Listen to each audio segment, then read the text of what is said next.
Hello all, welcome to our channel. ఈ క్లాస్లో వచ్చేసి మనము 7th క్లాస్ సైన్స్ సబ్జెక్ట్కి సంబంధించిన 12th లెసన్ గురించి చూద్దాము. 12th లెసన్ వచ్చేసి మనకు మొక్కలలోని ప్రత్యుత్పత్తి. ఈ టాపిక్ గురించి మొత్తం notes point to point text బుక్లో ఉన్నటువంటి మొత్తం బిట్స్ ఒకే దగ్గర నోట్స్ ప్రిపేర్ చేశాను, చూడండి. మొక్కలలో ప్రత్యుత్పత్తి వచ్చేసి మనకు మొక్కలలోని ప్రత్యుత్పత్తి అవయవం వచ్చేసి ఏంటి, మనకు పుష్పంలోనే ఏమేమి ఉంటాయి, పుష్ప భాగాలు, పుష్పాసనం, పుష్పవృంతము, రక్షక పత్రాలు, ఆకర్షణ పత్రాలు, కీలాగ్రము, పరాకోశము, కేసరదండము, కీలము, అండాశయం, ఇవన్నీ పుష్పంలోని భాగాలన్నమాట. చూడండి, పుష్పం ప్రారంభమయ్యే చోటు కాడ కొంచెం ఉబ్బినట్టు కనిపిస్తుంది. దీనిని ఏమంటారు అని అంటే పుష్పాసనం అంటారు. ఇక్కడ కొంచెం ఉబ్బినట్టు భాగం ఉంటుంది కదా, దీనిని పుష్పాసనం అని అంటారు. ఇది పువ్వులోని భాగాలన్నిటికీ పీఠం లాగా పనిచేస్తుంది. పువ్వులోని భాగాలన్నిటికీ పీఠం వచ్చేసి ఏంటి మనకంటే పుష్పాసనం. పుష్పంలోని భాగాలేంటి, రక్షక పత్రాలు, ఆకర్షణ పత్రాలు, కేసరావళి, అండకోశము. నెక్స్ట్ రక్షక పత్రాల గురించి చూద్దాము. ఆకుపచ్చని గొట్టంలాగా ఉండే నిర్మాణము పుష్పాన్ని మొగ దిశలో రక్షిస్తుంది. ఆకర్షణ పత్రాలు వచ్చేసి కొన్ని గరాటులాగా ఏర్పడతాయి. ఇవి ఏంటి, ఆకర్షణ పత్రాలు. ఆకర్షణ పత్రాలు ఏంటి, ఇట్లా గరాటులాగా ఏర్పడతాయి కదా, దీనిని ఆకర్షణ పత్రాలు అని అంటారు. అయితే కేసరావళి నెక్స్ట్ వచ్చేసి కేసరావళి అంటే ఏంటి, సన్నని మెత్తడి నిర్మాణాలను ఆకర్షణ పత్రాలను ఆనుకొని ఉంటాయి. ఇవి ఏంటి, కేసరదండము. ఇగో ఇక్కడ ఉన్నాయి కదా సన్నని తీగలాగా నిర్మాణాలు ఉన్నాయి కదా, వీటిని కేసరదండం అంటారు. కేసరదండం చివర ఉబ్బెత్తుగా ఉండే భాగమే పరాగకోశము. ఇక్కడ కేసరదండం, ఇప్పుడు ఇది కేసరదండం ఉంది కదా, ఇక్కడ లాస్ట్కి ఇట్లా ఉబ్బెత్తుగా రెండు లేవ, దీనిని ఏమంటారు అంటే పరాగకోశం అని అంటారు. పుష్పంలో ఉండే కేసరదండము పరాగకోశంను కలిపి పురుష ప్రత్యుత్పత్తి భాగాలు అంటారు. పురుష ప్రత్యుత్పత్తి భాగాలు ఏంటి అని అంటే కేసరదండము, పరాగకోశము, ఇవేంటి పురుష ప్రత్యుత్పత్తి భాగాలు. నెక్స్ట్ 4th వన్ వచ్చేసి అండకోశం గురించి చూద్దాము. పుష్పాసనం మీద ఉబ్బెత్తుగా ఉండే నిర్మాణమే అండాశయము. పుష్పాసనం మీద ఉబ్బెత్తుగా ఉండే నిర్మాణమే ఏంటి అని అంటే ఇక్కడ అండాశయం. ఇక్కడ ఉబ్బెత్తుగా ఉండే పుష్పాసనం లోపల అండత్వం ఉంటుంది కదా, ఉబ్బెత్తుగా ఉండే నిర్మాణం ఏంటి, అండాశయము. దీనిపైన సన్నటి గొట్టం వంటి నిర్మాణము ఉంటుంది. ఇది ఏంటిది అని అంటే కీలం. ఇక్కడ ఉంది కదా అండాశయము, దీనికి ఇక్కడ పైన గొట్టం వంటి నిర్మాణం ఉంది కదా, ఇదేంటి కీలాగ్రము ఉంది కదా, ఇక్కడ కీలాగ్రం ఉంది చూడండి, ఇది గొట్టము, ఇది కీలము. దీని ఇక్కడ లాస్ట్లో ఇది ఉంది కదా, దీనిని కీలాగ్రం అని అంటారు, చివరి భాగం. నెక్స్ట్ అండకోశంలో ఉండే అండాశయంను కీలాగ్రాన్ని కలిపి స్త్రీ ప్రత్యుత్పత్తి భాగాలు అని అంటారు. అండాశయంను ఏమంటారు, కీలము, కీలాగ్రాన్ని. పురుష ప్రత్యుత్పత్తి దీంట్లో ఏముంటుంది, కేసరదండము, పరాగకోశము. స్త్రీ ప్రత్యుత్పత్తిలను అండాశయము, కీలము, కీలాగ్రము, ఇవి వచ్చేసి మనకు స్త్రీ ప్రత్యుత్పత్తి భాగాలు. నెక్స్ట్ పుష్పాకాలు అంటే ఏంటి చూద్దాము.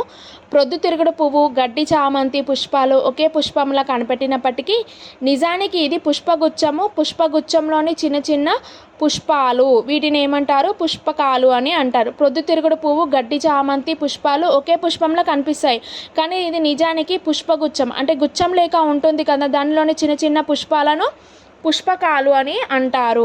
నెక్స్ట్ పుష్పాల రకాలు చూడండి. సంపూర్ణ పుష్పము, అసంపూర్ణ పుష్పము. ఏంటేంటి ఇవి 4 వలయాలలో పుష్పాల భాగాలు ఉంటాయి. అంటే రక్షక, ఆకర్షణ, కేసరావళి, అండకోశం, ఈ విధంగా 4 భాగాలు ఉంటాయి. దీనిలో 4 భాగాలలో ఏ భాగం లేకపోయిన పుష్పాలు అవేంటి, అసంపూర్ణ పుష్పాలు. సంపూర్ణ పుష్పాలు వచ్చేసి ఏంటి మనకు మందారము, ఉమ్మెత్త, తుటిపూలు, ఇవన్నీ సంపూర్ణ పుష్పాలు. అసంపూర్ణ పుష్పాలు ఏంటి, దోస, సోరకాయ, బొప్పాయి, ఇవన్నీ అసంపూర్ణ పుష్పాలు. అంటే 4 వలయాలలో ఏ వలయం లేకపోయినా, ఏ ఒక్క వలయం, ఇప్పుడు రక్షణ, ఆకర్షణ, కేసరావళి, అండకోశం, ఈ 4 వలయాలు ఏ ఒక్కటి లేకపోయినా అదేంటి, అసంపూర్ణ పుష్పము. నెక్స్ట్ ఏకలింగ పుష్పము, ద్విలింగ పుష్పం గురించి చూద్దాము. ఏకలింగ పుష్పం అంటే ఏంటి, కేసరావళి, అండకోశం ఏదో ఒకటి ఉంటే. ఎగ్జాంపుల్ ఏంటి, దోస, సోర, కాకరకాయ, ఇవన్నీ ఏకలింగ పుష్పాలకు ఎగ్జాంపుల్.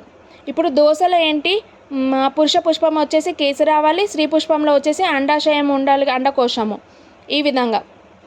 నెక్స్ట్ ద్విలింగ పుష్పం అంటే కేసరావళి, అండకోశం 2 ఉన్న పుష్పాలు ఉభయ లైంగిక పుష్పాలు లేదా ద్విలైంగిక పుష్పాలు. అంటే ఉమ్మెత్త, మందార, తుటిపూలు, ఇవన్నీ కేసరావళి, అండకోశం ఇవన్నీ ఉంటే దీనిని ద్విలింగ పుష్పాలు అని అంటారు. నెక్స్ట్ పరాగ రేణువులు చూడండి. పురుష బీజాలను ఉత్పత్తి చేస్తాయి. పరాగ రేణువులు ఏం చేస్తాయి, పురుష బీజాలను ఉత్పత్తి చేస్తాయి. అండాలు వచ్చేసి అండాలలో స్త్రీ సంయోగ బీజాలు ఉంటాయి. అండాశయంలో అండాలు వేరువేరు గదుల్లో అమరి ఉంటాయి. అండాశయంలో అండాలు ఏంటి వేరువేరు గదిలో చూడండి ఇక్కడ వేరువేరు గదిలో అమర్చి ఉంటాయి. నెక్స్ట్ ఫలం ఏ విధంగా ఏర్పడుతుంది?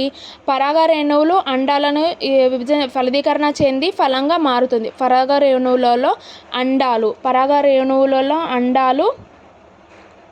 ఫలదీకరణ చెంది ఫలంగా ఏర్పడుతుంది. అంటే అండాశయము ఫలంగా ఏర్పడడం అంటే అండాశయము ఫలంగా మారి ఇప్పుడు అండాలు విత్తనాలుగా మారుతాయి. మళ్ళీ విత్తనాల నుండి కొత్త మొక్కలను ఉత్పత్తి అవుతుంది. ఈ విధంగా ఫలం ఏర్పడుతుంది అన్నమాట. నెక్స్ట్ పరాగ సంపర్కం వచ్చేసి మొక్కలోని పరాగకోశంలోని పరాగ రేణువులు కీలకాన్ని చేరడాన్ని.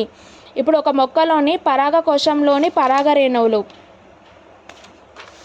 ఇప్పుడు ఒక మొక్కలోని ఇక్కడ పరాగకోశం ఉంది కదా, ఈ పరాగకోశంలోని పరాగ రేణువులు కీలగ్రంని చేరడాన్ని ఏమంటారు అని అంటే పరాగ సంపర్కం అంటారు. ఈ పరాగ సంపర్కం రెండు రకాలు ఏంటేంటి? ఆత్మపరాగ సంపర్కం, పరపరాగ సంపర్కం. ఆత్మపరాగ సంపర్కం వచ్చేసి ఏంటి మనకు పుష్పంలోని పరాగ రేణువులు అదే పుష్పంలోని కీలగ్రం చేరడం. ఆత్మపరాగం అంటే ఇప్పుడు అదే పుష్పంలోని పరాగకోశంలోని పరాగ రేణువులు ఉంటాయి కదా, ఈ పరాగ రేణువులు కీలగ్రంని చేరడాన్ని ఏమంటారు అని అంటే సొంతంగా చేయడం ఏంటి స్వపరాగ. పరపరాగ సంపర్కం అంటే పుష్పంలోని పరాగ రేణువులు మరొక పుష్పం అంటే వేరొక పుష్పంలోని కీలగ్రాన్ని చేరడాన్ని పరపరాగ సంపర్కం అంటారు. పక్షులు కీటకాలు సహజమైన పరాగ సంపర్కం వాహకాలుగా పనిచేస్తాయి. పక్షులు కీటకాలు అనేవి పరాగ సంపర్క వాహకాలుగా పనిచేస్తాయి. పరాగ సంపర్కం జరిగిన తర్వాత ఫలదీకరణం ఏ విధంగా ఉంటుంది చూడండి. ఇప్పుడు స్త్రీ పురుష బీజాలు కలిసి సంయుక్త బీజం ఏర్పడుతుంది. ఇదే ఫలదీకరణం. అయితే స్త్రీ పురుష సంయోగ బీజాలు కలిసి ఏర్పడే విధానాన్ని లైంగిక ప్రత్యుత్పత్తి అని అంటారు. నెక్స్ట్ ఫలదీకరణం వచ్చేసి అండాలు విత్తనాలుగా మారుతాయి, అండాశయమేమో ఫలంగా మారుతుంది. మొక్కల్లోని లైంగిక ప్రత్యుత్పత్తి ద్వారా స్త్రీ పురుష సంయోగ బీజాల కలయిక వల్ల ఏర్పడిన సంయుక్త బీజం నుండి ఒక కొత్త మొక్క ఉత్పత్తి అవుతుంది. ఇప్పుడు లైంగిక ప్రత్యుత్పత్తి ద్వారా స్త్రీ పురుష సంయోగ బీజాలు కలిసి ఏర్పడిన తర్వాత సంయుక్త బీజం ఏర్పడుతుంది. ఈ సంయుక్త బీజం నుంచి కొత్త మొక్కలను ఉత్పత్తి చేస్తాయి. ఇక్కడ ప్రత్యుత్పత్తి గురించి కొన్ని చార్ట్ ఉంది చూడండి.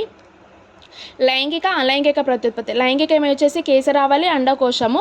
దీంట్లోనే ఏమంటే పరాగ రేణువులు, కేసరావళిలోని పరాగ రేణువులు ఉంటాయి, అండకోశంలోని అండాలు. ఇవి రెండు ఫలదీకరణం చెంది ఒక సంయుక్త బీజం ఏర్పడుతుంది. అదే ఒక కొత్త మొక్క ఏర్పడుతుంది అన్నమాట. విత్తనం ఏర్పడి విత్తనం నుంచి కొత్త మొక్క ఏర్పడుతుంది చెప్పాను కదా. నెక్స్ట్ అలైంగిక ప్రత్యుత్పత్తి వచ్చేసి కోరకి భవనము, సిద్ధబీజాలు, శాఖీయ భాగాలు అనేవి ఉంటాయి. అయితే ఈ కోరకి భవనం నుంచి ఒక కొత్త మొక్క ఏర్పడుతుంది. ఏంటి? ఈస్ట్, జిలేడి పిండి ఈ విధంగా. నెక్స్ట్ సిద్ధబీజాలు అని అంటే కొత్త మొక్క ఏంటి? బ్రెడ్ మోల్డ్లో కూడా కొత్త భాగం ఏర్పడుతుంది కదా, ఈ విధంగా అన్నట్టు.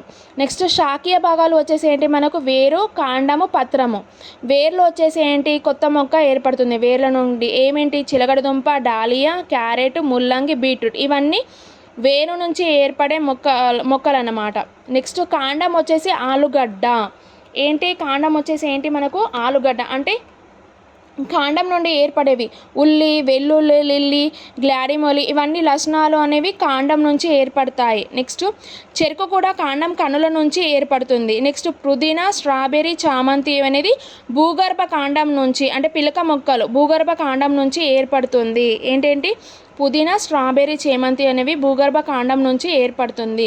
పత్రం అంటే ఏంటి? బ్రయోఫిలం అంటే ఆకులోని కోరకి భవనం నుంచి ఏర్పడుతుంది. రణపాల ఆకు నుంచి ఆకులు వేస్తుంది కదా, ఇది బ్రయోఫిలం మొక్క అన్నమాట. నెక్స్ట్ కొత్త మొక్క రూపాంతరం ఏంటి? వేర్లు ఏమేమి అంటే చిలకడదుంప, డాలియా, క్యారెట్, ముల్లంగి, బీట్రూట్. చెప్పాను కదా వేర్ల నుండి వచ్చేది ఏంటి?